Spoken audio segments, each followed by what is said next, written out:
હવે તમે એક કામ કરો, બીજું કઈ નહીં, મને એ બધા ભેગા કરી દો. મારે કોઈ રીતે ભેગું થાય એમ નથી. ઉપરથી મને રાતના 12 વાગ્યા સુધી ઓફિસમાં બેહાડે છે. ઓહો. હું કાલે 12:30 વાગે, રાતના 12:30 વાગે બહુ મારી ભવનની ઓફિસમાંથી નીકળી. વિચાર કરો મારી હાલત કેવી હશે એમ.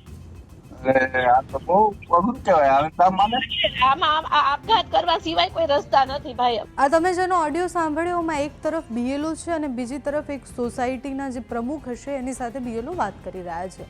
છેલ્લા કેટલાય સમયથી બીએલઓને પડતી તકલીફો, એમની મુશ્કેલો અને એના પછી બીએલઓના મૃત્યુના સમાચાર પછી એક જ પ્રશ્ન એ થાય કે એટલું કેટલું કામનું ભારણ છે કે લોકો જીવ ટૂંકાવા તરફ જઈ રહ્યા છે, લોકોને હાર્ટ એટેક આવી રહ્યા છે અને એટલું કેટલું કામનું ભારણ છે કે એમને જીવ ગુમાવી રહ્યા છે. બીએલઓની કામગીરી આમ દેખીને બધાને ખૂબ સરળ લાગી રહી છે, પણ જ્યારે તમે એક એક વ્યક્તિને મળવા જાઓ, એમની ફોર્મની તકલીફ, પછી તમે એ ફોર્મ ના ભર્યા હોય તો જાતે ભરો અને રાત્રે મોડા સુધી તમે એ ડિજિટલ એ ફોર્મ નાખતા જાઓ અને એમાં સર્વરમાં તકલીફ હોય ત્યારે બીએલઓએ જ ભોગવવું પડે છે. એમને પણ ટાર્ગેટ આપવામાં આવ્યા છે કે આટલા ફોર્મ આટલા સમયમાં ભરાઈ જવા જોઈએ. સતત એ ટાઈમ પણ વધારવામાં આવી રહ્યો છે. અમે ગઈકાલે જ એક બીએલઓને મળ્યા અને બીએલઓ જ્યારે વાત કરી રહ્યા હતા ત્યારે એમને બહુ જ સિમ્પલ એક્ઝામ્પલ આપતા એવું કહ્યું કે મારા ભાગે 600 લોકો આવ્યા છે, મારે 600 લોકોના ફોર્મ ભરવાના છે. હવે 600માંથી 100 લોકો જ માત્ર એવા છે કે જે એમના ઘરમાં રહે છે કે એ વિસ્તારમાં રહે છે. બાકીના 500 લોકો એવા છે કે જે હવે ત્યાં રહેતા નથી, સ્થળાંતર કરી દીધું છે. સ્થળાંતર નથી કર્યું તો હવે એમનો કોઈ અતોપતો પણ નથી. તો હવે મારે એ બીજા ફોર્મ કેવી રીતના ભરવાના બેન? એના સિવાય જે મહિલાઓ છે, મહિલાઓના પિતાનું સર્ટી કે પછી પિતાની જે પણ દાખલો હોય એ દાખલો માંગવામાં આવે છે. એના કારણે મહિલાઓ એ ફોર્મ નથી ભરી શકતા અને એ ટાર્ગેટ જે આપ્યો છે એ ટાર્ગેટ પણ પૂરો નથી થતો. એટલે સમસ્યાઓ ઘણી બધી છે. એ સમસ્યાઓથી રોજ બીએલઓ પોતાનું જીવન 24 કલાક એવું કહેવાય કે આ જ કામમાં લગાવી રહ્યા છે. શિક્ષણનું કામ એમનું હોવું જોઈતું હતું, એ શિક્ષકો હવે ગલીએ ગલીએ ફરી અને મતદાન યાદી સુધારવાના કામમાં લાગી ગયા છે. અને આટલી બધી પરેશાનીઓ છતાં પણ એ લોકો કામ તો કરી રહ્યા છે સતત એક પછી એક. એટલે ગઈકાલે જ મહેસાણાથી એક કિસ્સો સામે આવ્યો કે 50 વર્ષના એક વ્યક્તિનું મૃત્યુ થઈ જાય છે. રાત્રે 2-3 વાગ્યા સુધી એ એસઆઈઆરનું કામ કરતા હોય છે અને પછી અચાનકથી ઢળી પડે છે અને ડૉક્ટર કહે છે કે એમને હૃદયરોગનો જે હુમલો થયો હોય એ હુમલો આવ્યો હતો. આની પહેલાં પણ 4 થી 5 લોકો એવી રીતના મૃત્યુ પામ્યા છે, જેમાંથી 2 લોકોએ તો પોતાનો જીવ જાતે ટૂંકાવ્યો છે અને પત્રમાં લખીને ગયા છે કે અમે આ પ્રેશર સહન ન કરી શકીએ એવી પરિસ્થિતિ છે.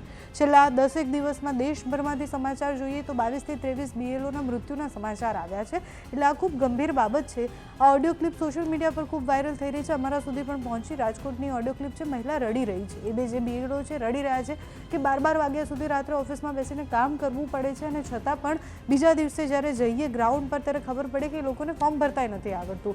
અમને ટાર્ગેટ આપેલો છે, અમારે આટલા ટાઈમમાં કામ પતાવવાનું છે અને હવે અમે શું કરીએ એ પ્રશ્ન સાથે જ્યારે પ્રમુખ, એ સોસાયટીના પ્રમુખ સાથે મહિલા વાત કરી રહ્યા છે ત્યારે રડી રહ્યા છે. બીએલઓની કામગીરી મોટાભાગે બધાને સમજ નથી આવતી કે શું કામ કરતા હોય છે, પણ એમનું પ્રેશર કેમ છે અને આ મહિલા શું કહી રહ્યા છે તે સાંભળો. હેલો ભાઈ. હા, હવે તમારે સોસાયટીમાંથી કેટલા બાકી છે? સોસાયટીમાં કેટલાય બાકી છે, કોઈ ફોર્મ આપતા નથી પાછો. તમને પોગે લાગુ ભાઈ, હું મહેરબાની કરીને થાકી ગયા. કેટલા મેસેજ એને નાખીએ છીએ, આટલું લિંક આપીએ, આટલું હાવ આ અમારે ગાંડા જવા રે. અમારે આવી ગયા ને અમને. હવે તમે એક કામ કરો, બીજું કઈ નહીં, મને એ બધા ભેગા કરી દો. મારે કોઈ રીતે ભેગું થાય એમ નથી. ઉપરથી મને રાતના 12 વાગ્યા સુધી ઓફિસમાં બેહાડે છે. ઓહો. હું કાલે 12:30 વાગે, રાતના 12:30 વાગે બહુ મારી ભવનની ઓફિસમાંથી નીકળી. વિચાર કરો મારી હાલત કેવી હશે એમ. આ તો બહુ અઘરું કહેવાય. હવે તમને આમાં આપઘાત કરવા સિવાય કોઈ રસ્તા નથી ભાઈ. અમને એટલા હેરાન. પણ નો આવતું હોય, નો થતું હોય તો તેલ લવાઈ ગયું, બીજું શું હોય? એમને તો એ લોકોને અમે ખુલાસા માંગે, કેટલું માથાકૂટું હાલે છે એમાં ભાઈ. નથી ઈઝી નથી, આ સહેલું નથી, નથી આપી જતા ને, બહુ અઘરું છે. અને કરતા તાળા મારી દીધા એવું કહીએ ને તો સારું પડે એમ. પણ નથી આપવા જતા તો શું કરવું? મેસેજ મૂકી દઉં હજી પાછો અત્યારે કે ભાઈ તમારે તાત્કાલિક બધા ફોર્મ મારા ઘરે જમા કરો.